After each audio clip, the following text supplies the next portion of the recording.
1 and a bit laps to go then. Last opportunity, you fancy, for Alvaro Bautista to strike on Toprak. Razgatlioglu, and Toprak's got a really good advantage coming through the hook and into the final turn, but Bautista's advantage now in terms of top-end strength is going to pay. Bautista comes alongside. Razgatlioglu deeper on the brakes. Can he get it stopped? If he gets it stopped, he will hold on for the lead. Bautista's got the better line through turn 1. We cut away. Bautista couldn't quite get there, and Razgatlioglu holds on. Ducati are going to start to feel a bit nervous now at this stage. Bautista's best chance is going to come into turn 6, but he's not been close enough at any stage in the 21 laps to try and attack into 6, but he is right there with Toprak through the left-hander now. Final lap and opportunities are ticking away. Turn 6 is an opportunity. Turn 9, the hook, is an opportunity.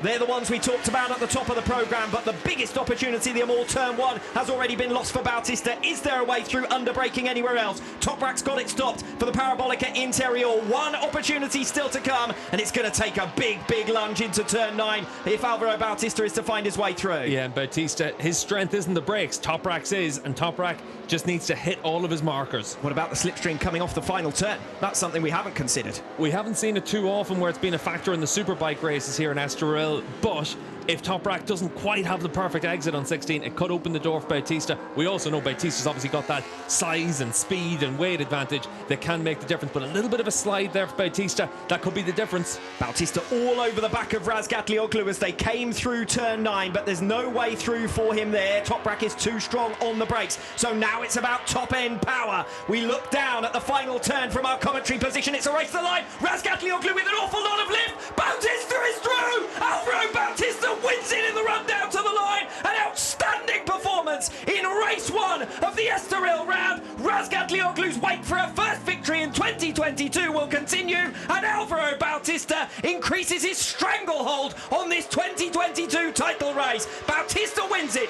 Razgatlioglu second by a 1/10 of a second. Jonathan Ray is third. Andrea Locatelli holds on ahead of Xavi Vierge, and Nicola Gaona loses out to his teammates in the latter stages. Alex Lowe's gets 7th. Scott Redding relegated to 8th. Michael Ruben Rinaldi 9th, and Loris Baz rounds out your top 10. What a ride from Alvaro Bautista, as patient as he needed to be, as close as he needed to be, and that run off the final turn, I said it could catch Razgatlioglu by surprise. A little bit more lift, just as we saw earlier in the race from Toprak, and Bautista didn't need a second invitation. Yeah, you only need to lead one lap to win the race. Alvaro Bautista, he led one lap and he wins the race. What a brilliant performance from Bautista. 18 points, his championship lead coming into race 1. It's now 27. He's having to work a lot harder for them than he did in 2019. But Bautista looking a much more accomplished performer this season so far than he did in his last campaign with Ducati, that's for sure. Yeah, you can see here for Toprak as he exits the corner, just pulls that little wheelie, and just that loss of momentum is enough to give the advantage to Alvaro Bautista. The problem for Razgatlioglu is you have to be right on that limit at all times whenever you're up against Bautista on the Ducati. He gets caught out in this race, but what a race it was. 21 laps, action all the way. We barely saw anyone outside the top 3 because every single lap something was happening with them.